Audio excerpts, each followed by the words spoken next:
47 votos por el sí, 49 votos por el no. Falta Marta Peralta. Repitamos la votación. Repita la votación. Repita la votación. Hay que repetirla. Repitamos votación. No, repitamos votación. Repitamos. Están haciendo trampa. Está haciendo trampa. La jornada que vivió el país este 14 de mayo con la votación de la consulta popular fue angustiante. Las imágenes de la transmisión desde el Congreso mostraban la rabia del ministro del Interior Armando Benedetti y de los senadores progresistas que buscaban demostrar que había fraude en el conteo de votos tras una corta deliberación, pero que fue suficiente para determinar la caída de la iniciativa que semanas antes había empujado el gobierno Petro. ¿Cuáles son los escenarios en este punto para la reforma laboral y los intereses de cambio del presidente? Hoy es jueves 15 de mayo. Mi nombre es Carlos Solano y este es el Café de Hoy del Tiempo.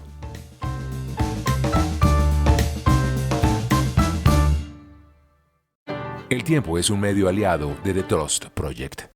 No esperamos al año entrante. Le solicito al Senado poner de nuevo en votación la consulta popular. Y le solicito al pueblo de Colombia, estaré dispuesto a cumplir sus órdenes como jefe de Estado, tomar la decisión contundente como respuesta. Llegó la hora del pueblo. Como jefe de las fuerzas militares y policiales de Colombia, la orden es no levantar un solo arma contra el pueblo. Con esas declaraciones explosivas desde China, el presidente Gustavo Petro dejaba en zozobra al país, pero cerraba una jornada que había sido aún mucho más intensa con lo que se veía desde el Senado. Una batalla campal.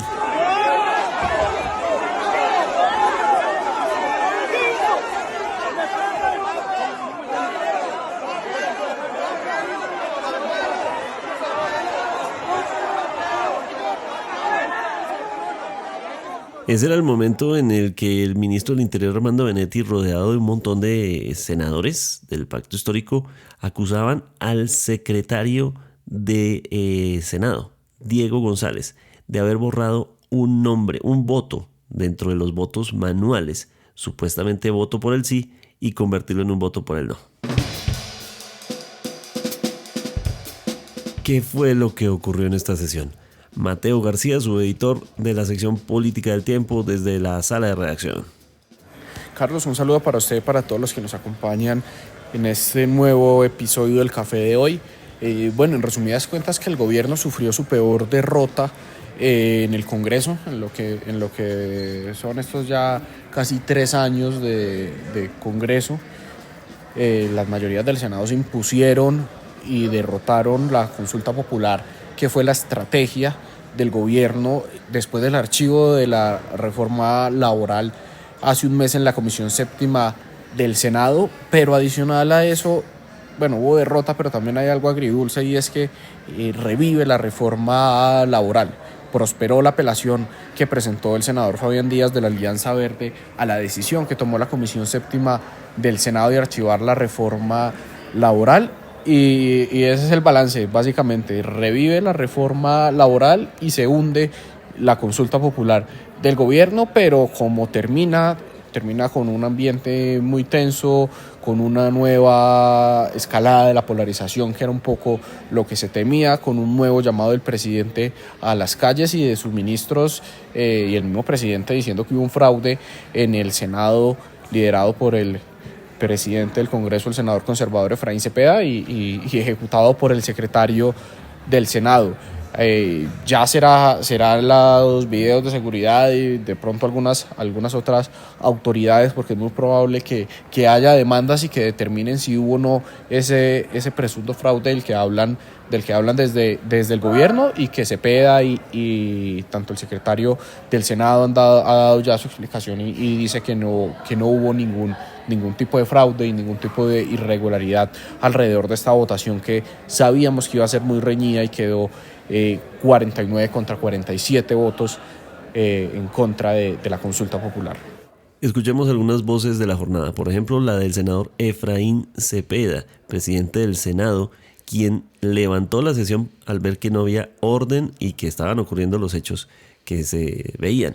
Y es por este motivo y otros que el presidente Gustavo Petro lo acusa de ser quien está manipulando la votación contra la consulta popular. No hay orden, no hay condiciones, se levanta la sesión por falta de condiciones. Vamos con reacciones. Aquí la de Gustavo Bolívar. Entonces quiero sentar mi voz de protesta, pero decirle al pueblo que todavía les queda algo por hacer. Ustedes saben que la consulta popular tiene dos maneras de convocarse. Por el Ejecutivo, como lo hizo el presidente de la República, cuando los 8 senadores hundieron la reforma sin discutirla. O también puede ser de naturaleza popular, que el pueblo la convoque, pero para eso hay que recoger firmas. Y si toca irnos a las calles a recoger firmas, yo termino mi cargo aquí mañana o pasado mañana y nos vamos a recoger las firmas para que sea el pueblo quien la convoque, a ver si el Senado vuelve y les da la espalda. María José Pizarro, la senadora a la que vemos intentando parar al ministro del Interior en la situación en la que estaba, pero después, de manera muy airada, dijo lo siguiente. ¿Cómo es posible que los congresistas le hayan dicho que no a que el pueblo pudiera a pronunciarse frente a sus derechos laborales? Son unos marrulleros y unos tramposos, y el jefe de la banda es Efraín Cepeda, con el cónclave que tienen montado para hundir la reforma y para hundir al pacto histórico. Nosotros no nos vamos a dejar hundir. Exigimos garantías democráticas para la participación política del pacto histórico. Exigimos garantías para que el pueblo pueda expresarse en libertad. Lo que acaban de hacer aquí es una trampa y tiene nombre, y es la política tradicional de este país. La senadora Clara López del Pacto Histórico. El hundimiento nada claro de la consulta popular en el Senado de la República es una muy mala noticia para la democracia colombiana. Fue una sesión llena de maniobras, llena de truculentas actividades por parte de la oposición al gobierno nacional, que terminó con una bochornosa votación sin el tiempo suficiente para que todos ingresaran al salón para poder depositar su voto, y con la denuncia del cambio del voto de uno de los senadores del sí al no para hacer la mayoría. El congresista Ariel Ávila. La revía de la reforma laboral no significa que hay reforma, significa que se va a discutir. Así que si no hay reforma, habrá consulta popular otra vez y se presentará de nuevo, porque los derechos de los trabajadores se les quitaron en el año 2002. El gobierno de Álvaro Uribe Vélez dijo que anochecía no a las 6 de la tarde, sino a las 10 de la noche, que no se pagaban los dominicales al 100%, sino al 75%, que a los estudiantes del SENA no se les puede dar un contrato laboral, y esta reforma restituye derechos. Así que la batalla sigue. Ahora, del otro lado de la discusión, vamos con Paloma Valencia, senadora que fue una de las principales promotoras de la caída de la consulta popular. Ganó Colombia, ganó su Estado de Derecho, ganó la posibilidad de que este país no cabalgue hacia la tiranía, porque es muy grave que un presidente decida que desconoce las decisiones que toma otro poder y que utiliza la plata y la figura de una consulta popular para destruir las decisiones. Miguel Uribe Turbay, senador. No nos da miedo las amenazas de Gustavo Petro. Ya lo vencimos aquí en el Congreso y lo venceremos en la calle. La pesadilla de este gobierno se acaba en el 26. Ahora enfrentaremos la reforma laboral. La reforma laboral es la copia de la ley de trabajadores de Hugo Chávez, que destruyó por completo al sector productivo en Venezuela. Estaremos firmes como lo hemos hecho y siempre con una oposición propositiva.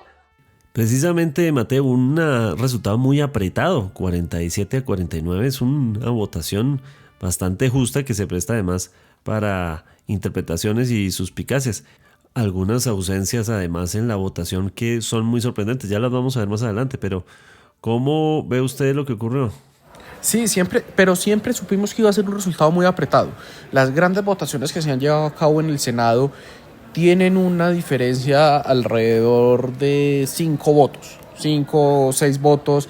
Así sucedió con la elección de Iván Name como presidente del Senado cuando derrotó a Angélica Lozano, también en parte con la última elección a magistrado de la Corte Constitucional, con la elección de Miguel Polo, en el que se terminaron juntando unas fuerzas liberales, un poco de Cambio Radical, con el petrismo alrededor de Miguel Polo, que no era un candidato pura sangre del gobierno, por así decirlo, porque la elección que viene la siguiente semana sí es de una terna del gobierno, que será una gran elección también, pero en estas el panorama sí pinta mucho más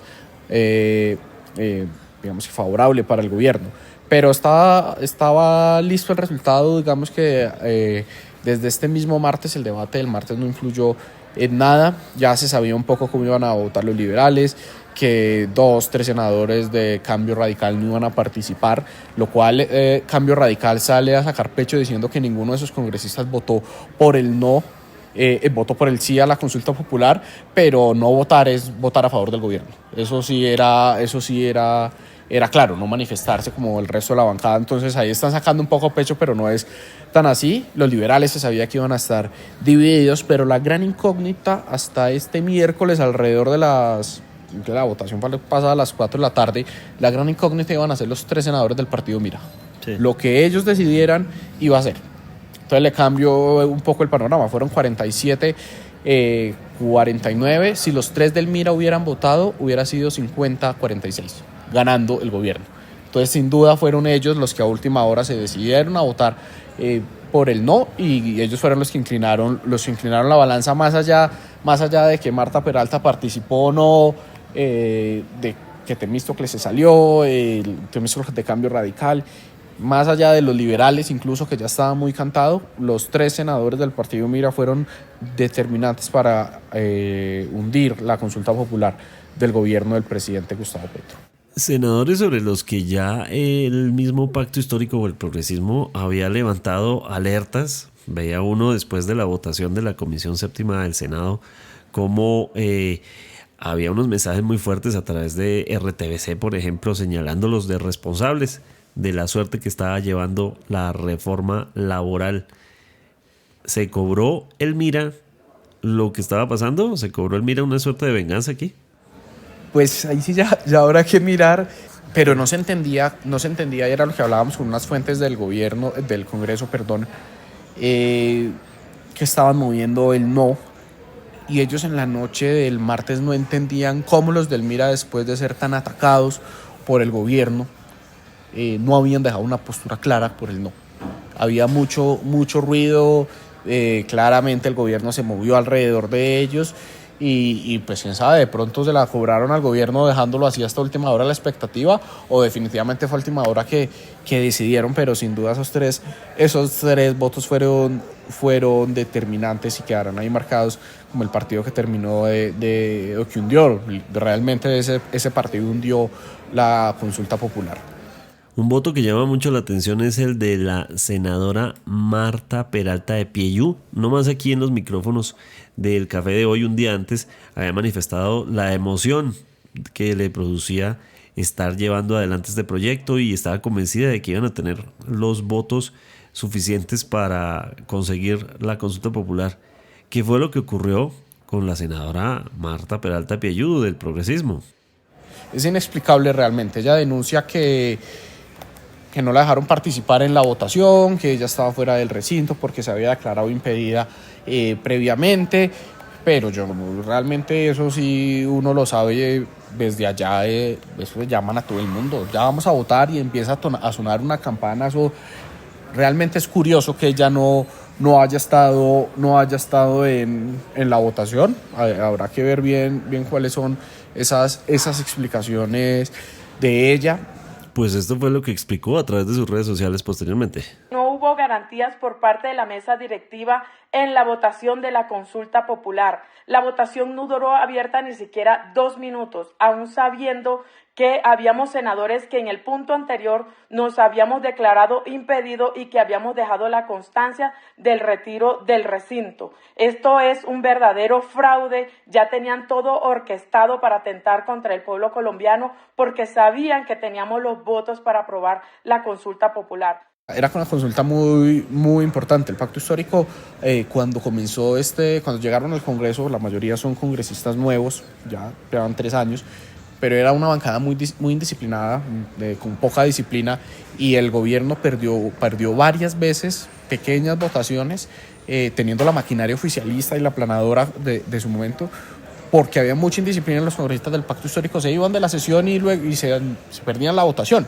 pero ya a estas alturas uno no se explica por qué Marta Peralta no está. Ella tiene sus argumentos, explica que hay una jugada detrás de eso, que no la llamaron, que ya habrá que ver bien ese detrás de cámaras, pero sí es muy curioso que Marta Peralta no hubiera estado, pero se la cambio y le preguntaría uno a ella o incluso al gobierno. Si Marta Peralta hubiera estado, pues hubieran sido 48 votos, 49, tampoco les hubiera alcanzado. Entonces no perdieron la consulta popular por Marta Peralta, pero sí la perdieron por otro senador de la bancada del pacto histórico. Pues se trata del senador indígena de Aico, Richard Fuelantana, otro aliado del gobierno del presidente Gustavo Petro, y este senador hay que retomar o remontarnos al debate de la reforma pensional en la plenaria del Senado, el segundo debate, los recordemos debates de Iván Name, a propósito, hablando de gestión del riesgo. El proyecto segundero ya no tenía mayor vida y necesitaban un voto. Sale, me acuerdo mucho de la escena del ministro Velasco, el entonces ministro Velasco, Gustavo Bolívar, Alexander López, todos los ex senadores que hacían parte del gobierno en ese momento, hablando con este senador afuera del recinto del Senado, porque el senador se negaba a votar y era el único voto que les faltaba para hacer el quórum y ganar. Se negaba a votar y logró negociar que en la reforma pensional se incluyera un régimen especial para las pensiones de la comunidad indígena. Listo, se aprueba, vas a la Cámara de Representantes y finalmente se termina embolatando ese artículo, no lo terminan teniendo en cuenta y el senador quedó con su herida y se apartó y decidió no participar de la votación, no votar por el no, pero decidió no participar por esa votación. Otra ausencia que llamó mucho la atención, la de la senadora de la Alianza Verde, Angélica Lozano. Esto fue lo que explicó. La apelación no es para hacer conejo, la apelación es para que sea ley laboral en 38 días, contrarreloj, y el país entero observa al Senado. Tremendo, Mateo. Pues vimos todo un espectáculo, ¿no? El ministro del Interior, Armando Benedetti, que empuja e intenta presionar al secretario del Senado, el señor Diego González, por un voto, que era el voto del senador Díaz, de quien señala Benedetti habría votado primero sí y luego en el escritorio a su voto manual lo habrían cambiado a mano para decir que no. ¿Qué pasó ahí? Bueno, realmente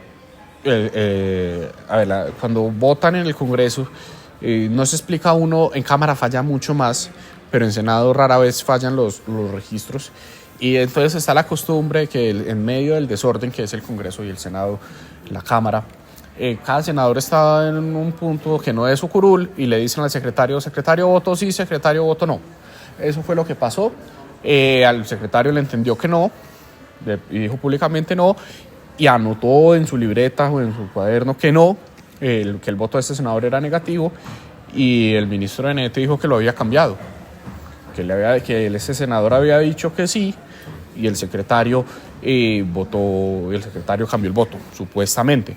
No hay evidencia de que el secretario haya cambiado el voto, y eso generó que Benedetti se fuera contra el secretario. Se fue contra el secretario, ahí se ven los videos como María José Pizarro lo detiene, estuvo a nada de pegarle. No sé si era la intención, porque no me consta que Benedetti tuviera la intención de hacerlo, pero sí se ve cómo está encima del secretario, y todos los del pacto histórico se van y ahí se arma el desorden. También hubo mucha polémica porque cuando la votación se inclina a favor, uno ve el medidor o el contador de cómo iba de la pantalla, empieza a ganar el sí, y de un momento a otro se estanca el sí y empieza a subir el no. Ya luego llegan en la votación y están como 47-45 con los votos virtuales, sin sumar los electrónicos, los manuales, y el presidente del Senado, Efraín Cepeda, dice: cierren la votación. El gobierno y el oficialismo, al ver que no tienen los votos, se mueven y dice: no la cierre, y Cepeda dice: se cierra la votación, anuncia el resultado. Ahí es cuando Benedetti se va. Ahora, generalmente se espera muchas veces tienen como media hora máximo para una votación, pero ya había votado la mayoría de los senadores y ya había un quórum y ya había una decisión que se podía tomar. Habrá que ver del gobierno dónde pensaba sacar en esos votos, pero ya será quien interprete la ley si Cepeda debía cerrar según cuando él considerara que ya estaban los votos suficientes, o si debía esperar media hora que se cumpliera el tiempo. Pero ya es una manera, y habrá que ver cómo interpreta la ley, y si esta situación o este cierre de la votación llega finalmente a la Corte Constitucional, y pueda que en un año y medio, en un año que decía la Corte, ya no tenga ningún efecto, pero va a servir como un antecedente y que puede cambiar. De hecho, hay un antecedente de algo similar que sucedió, y es con la votación de las curules de paz, si no me falla la memoria, y es que no se alcanzaron las mayorías o hubo un empate. Se demandó, y fue después cuando la Corte dijo que ese número era suficiente para garantizar las mayorías. Entonces puede que suceda lo mismo. Ya hoy, después de eso, en el que quedamos en el limbo un año, después de la decisión de la Corte Constitucional, ya sabemos que se aproxima la votación para alcanzar las mayorías cuando hay ese tipo de situaciones. Entonces, si llega a la Corte Constitucional, puede que en un año la Corte diga: no, pues tienen que dejar abierto el registro por lo menos 15 minutos. No se cierra ningún registro hasta 15 minutos, porque muchas veces en los debates, cuando se está votando y ya votaron todos los senadores, cierran el registro y puede durar una votación 2 minutos. Otras veces, cuando es un presidente aliado del gobierno, puede durar hasta 28 minutos. 29, entonces todo depende. Ya será la Corte que nos diga entonces si cambiamos las reglas de juego en ese sentido. En ese video se ve que al mismo tiempo muchos senadores del pacto histórico dicen: repitan la votación. ¿Se podía pensar en repetir la votación? Se puede apelar, o sea, el reglamento permite apelar un resultado, pero se tendría que someter a votación la solicitud de apelación de ese resultado y reabrir la votación. Es una figura que se ha usado, pero eso ya queda a disposición y a consideración de muchas veces también del presidente de la corporación. Es algo muy, muy interpretativo en muchos casos. La ley quinta pues ya está muy clara, pero también las decisiones de la Corte son las que ayudan un poco a navegar sobre el derecho parlamentario y el derecho legislativo, y también a veces es mucho de interpretación y de los casos, pero la ley es clara y sí se puede hacer, pero digamos que a nivel general no hay una gran irregularidad en esta votación. Muchas veces repiten la votación porque la mayoría de los senadores dicen: es que no entendimos la pregunta porque no sabemos el sentido de la pregunta y estamos votando lo contrario, y dicen: bueno, reabramos la votación por esto y eso. Pero en este caso no era como aplicable y no ameritaba hacerlo. De acuerdo. Finalmente, el presidente Gustavo Petro, a través de su cuenta en Twitter desde China, donde se encuentra de viaje diplomático, dijo que el pueblo se tenía que unir y movilizarse, y llamó a las centrales obreras, a todas las colectividades que habitualmente se unen a las manifestaciones convocadas por el presidente. Pero hay hay mucho susto de la gente sobre si esto va a terminar en una suerte de nuevo estallido social o de una explosión que no se sepa todavía sus alcances. Pues todo depende de la capacidad del gobierno que tenga de mover sus masas. Creo yo que el estallido social sí fue de alguna manera promovido mucho por líderes políticos de lo que hoy es el pacto histórico.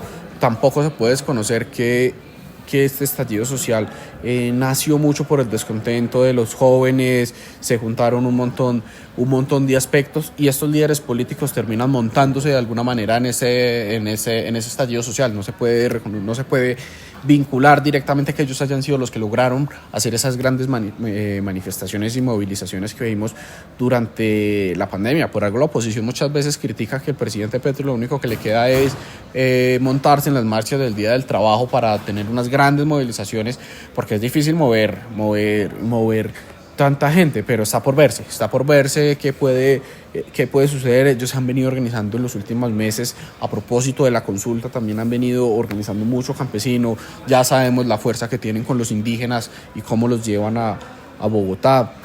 El lunes va a hacer el presidente Gustavo Petro una manifestación desde Barranquilla, desde el Atlántico, y ahí empezaremos a mirar si nos vamos a un escenario de democracia de calle, que todos los sectores más aterrizados y unos polo a tierra de la política nacional han insistido en que la democracia de calle realmente, si bien es totalmente válida, en ese momento no le conviene al país y mucho menos en un año preelectoral.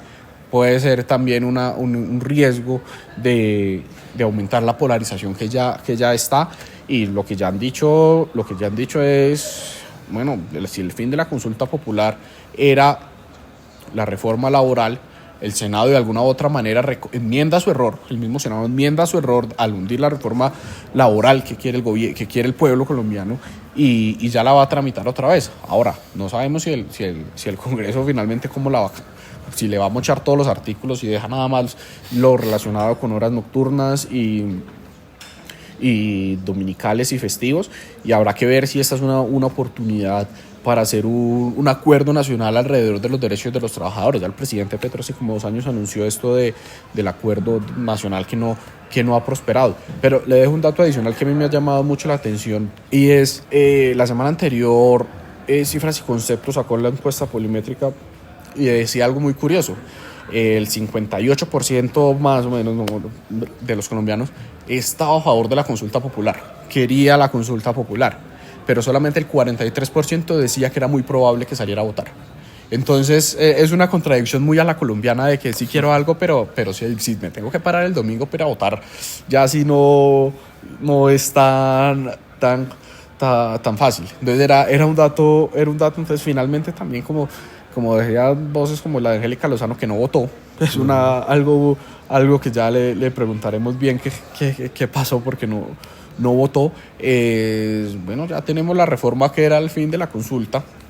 Pues vamos y metámonos de lleno a esta reforma. Ahora, la reforma tiene que estar aprobada aprobada en tercer y cuarto debate y conciliada, texto de Senado y Cámara, el 20 de junio, porque si no se hunde por falta de tiempo. Entonces también es otra el Congreso le va a tocar trabajar. Al final el gobierno al ver que eso estaba tomando fuerza, se terminó montando en el bus, porque el martes al mediodía Benedetti decía que era una burla revivir la reforma laboral, pero este miércoles en la plenaria dice que bueno, que la revivamos, pero eso sí es un llamado a que hicieran un acuerdo para que estuviera lista el 20 de junio.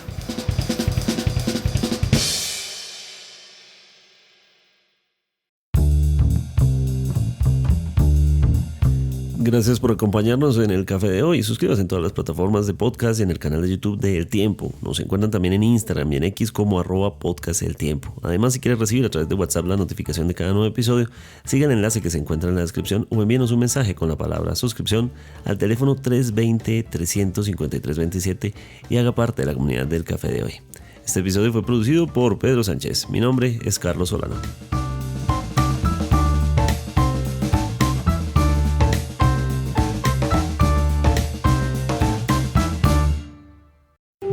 Podcast El Tiempo.